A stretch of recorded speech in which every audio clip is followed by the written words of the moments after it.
अस्सलाम वालेकुम hi everyone. बच्चों, आज का हमारा टॉपिक है कॉमन आयन इफेक्ट।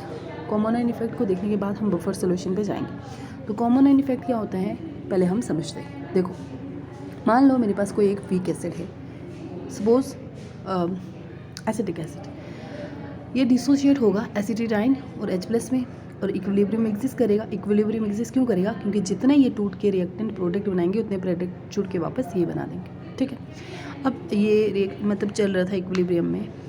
ठीक है, अब मैंने इसमें ऐड कर दिया स्ट्रॉन्ग एसिड, मान लो HCl।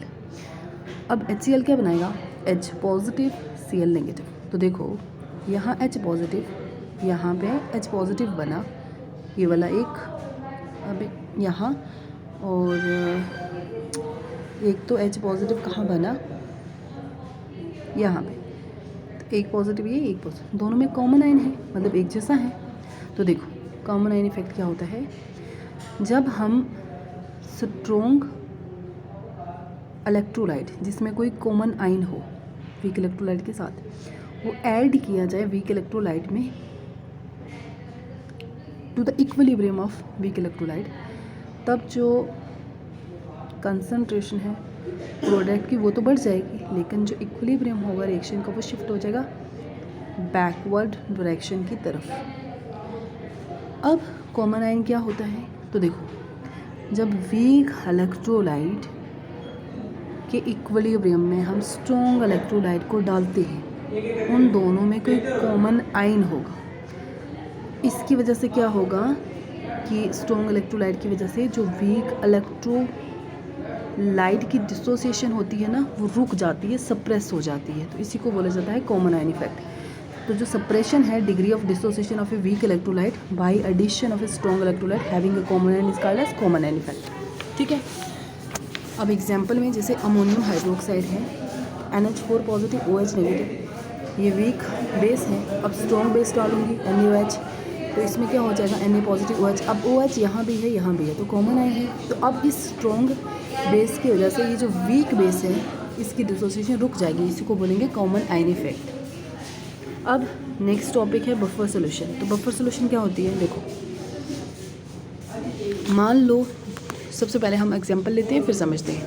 ब्लड हमारे पास एक कॉमन बफर सॉल्यूशन है। ठीक है, अब हम कुछ भी खाएं, चाहे वो एसिडिक फूड हो चाहे वो बेसिक हो, ठीक है, जो pH है वो हमेशा कितना रहेगा? कांस्टेंट, मतलब 7.8। तो अब हम बफर सॉल्यूशन को बोल सकते हैं ना कि बफर सॉल्यूशन वो सॉल्यूशन होती है जो pH की चेंज को रोकती है जब स्मॉल अमाउंट ऑफ उसमें एसिड या बेस ऐड किया जाए। अब ये जो सॉल्यूशंस हैं इनमें रिवर्स एसिडिटी और रिवर्स बेसिसिटी होती है। अब बफर सॉल्यूशन दो तरह की होती है, एक तो होती है एसिडिक बफर, दूसरी होती है बेसिक बफर। एसिडिक बफर क्या होती है? तो एसिडिक बफर में हम क्या लेते हैं?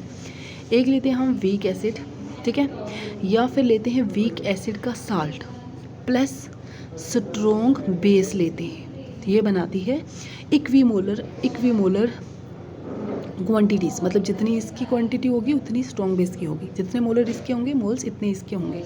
ये बनाती है एसिडिक बफर। फॉर एग्जांपल, हमने क्या लिया? Acetic acid which is a weak acid plus sodium acetate, जो कि क्या है? साल्ट है, जो वीक एसिड और स्ट्रॉन्ग बेस से बनता है। तो सोडियम एसीटेट, ये एसिडिक बफर कंस्टिट्यूट करते हैं। बेसिक बफर में क्या होगा कि हमारे पास वीक बेस होगा, ठीक है, और वीक बेस का साल्ट होगा। वीक बेस का साल्ट होगा किसके साथ? With strong acid, for example. और इनके मोल्स कैसे होंगे? इक्वल होंगे, तो इक्विमोलर क्वांटिटीज़ होंगे। इक्विमोलर जो कंसंट्रेशन है अमोनियम हाइड्रोक्साइड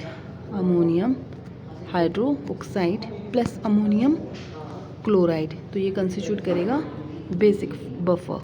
अब यहाँ पर जो अमोनियम हाइड्रोक्साइड है, this is a weak base, और अमोनियम क्लोराइड क्या है? साल्ट है, तो ये कंस्टिट्यूट करेगा बेसिक बफर। तो इसी के साथ आपका ये unit 7th equilibrium here comes to an and.